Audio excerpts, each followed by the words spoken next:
नमस्कार, मैं आशुतोष जोशी और आप देख रहे हैं न्यूज़ 18। वैश्विक अर्थव्यवस्था के पावर हाउस कहे जाने वाले मिडिल ईस्ट से एक ऐसी खबर सामने आई है जिसने पूरी दुनिया के बाजारों में खलबली मचा दी है।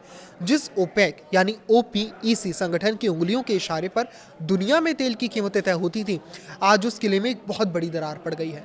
संयुक्त अरब अमीरात यानी यूएई ने ऐलान कर दिया है कि वो तेल उत्पादक देशों के समूह यानी ओपेक और ओपेक प्लस से हमेशा के लिए बाहर हो रहा है। 1 मई से यूएई अब अपनी मर्जी का मालिक होगा। क्या ये सऊदी अरब के दबदबे का अंत है? क्या ये डोनाल्ड ट्रंप की कूटनीति की जीत है?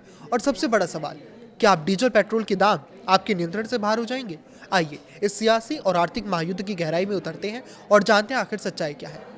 यूएई की सरकार समाचार एजेंसी ने जब ये खबर फ्लैश की तो लंदन से लेकर न्यूयॉर्क के कमोडिटी बाजार सहम गए। यूएई के ऊर्जा मंत्री ने साफ किया कि यह फैसला कोई जल्दबाजी में लिया गया कदम नहीं है, बल्कि पेट्रोलियम सेक्टर और भविष्य की रणनीतियों को गहन समीक्षा का नतीजा है।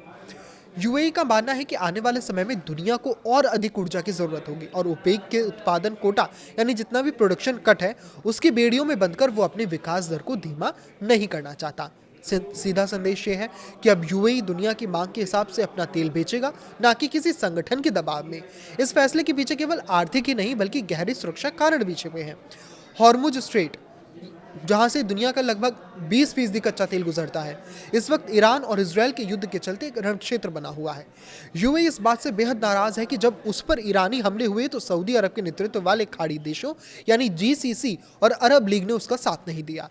यूएई के कूटनीतिक सलाहकार अनवर खाश ने खुले मंच से आलोचना करते हुए कहा कि अरब देशों का रुख ऐतिहासिक रूप से सबसे कमजोर रहा है।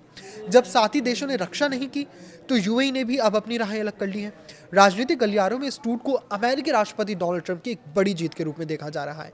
ट्रंप लंबे समय से ओपेक को एक शोषक संगठन कहते आए हैं जो कृत्रिम तरीके से कीमतें बढ़ाता है। जब मन होता है तब कीमतें बढ़ा देता है और जब मन होता है तब घटा भी देता है। उन्होंने खाड़ी देशों को दी जाने वाले अमेरिकी सैन्य सुरक्षा को हमेशा तेल की कम कीमतों से जोड़ा है। अमेरिका के बेहद करीबी सहयोगी यूएई का ये कदम ओपेक के वास्तविक नेता सऊदी अरब के लिए किसी अपमान से कम नहीं है। अब ओपेक की ताकत कमजोर पड़ जाएगी जिसके दम पर वो विकसित देशों को झुकाया करता था। ओपेक के भीतर जितनी भी जियोपॉलिटिक्स है और तेल उत्पादन को लेकर मतभेद काफी पुराने हो गए हैं, लेकिन यूएई का बाहर निकलना इस बात का प्रमाण है कि अब एकजुटता का मुखौटा उतर चुका है। ईरान की धमकियों और तेल टैंकरों पर हमलों ने निर्यात में भारी मुश्किलें पैदा की हैं। ऐसे में यूएई अब खुद को एक स्वतंत्र ऊर्जा हब के रूप में स्थापित करना चाहता है जो किसी भी गुटबाजी से दूर रहकर अपनी अर्थव्यवस्था को सुरक्षित रख सके। यूएई का ओपेक छोड़ना केवल एक प्रशासनिक फैसला नहीं बल्कि वैश्विक व्यवस्था में बदलाव का संकेत है। भविष्य में इसका असर ये होगा कि तेल बाजार में प्रतिस्पर्धा बढ़ेगी। अगर यूएई बाजार में ज्यादा तेल उतारता है तो कीमतें कम हो जाती हैं, जो भारत जैसे आयातक देशों के लिए अच्छी खबर होगी। हालांकि ये बिखराव ओपेक देशों के बीच सैन्य और राजनीतिक तनाव को भी बढ़ा सकता है। समाज पर इसका प्रभाव ऊर्जा सुरक्षा की अनिश्चितता के रूप में दिखेगा। जब सामूहिक सुरक्षा की भावना खत्म होती है तो छोटे देशों के लिए वैश्विक अस्थिरता के बीच सरवाइव करना कठिन हो जाता है।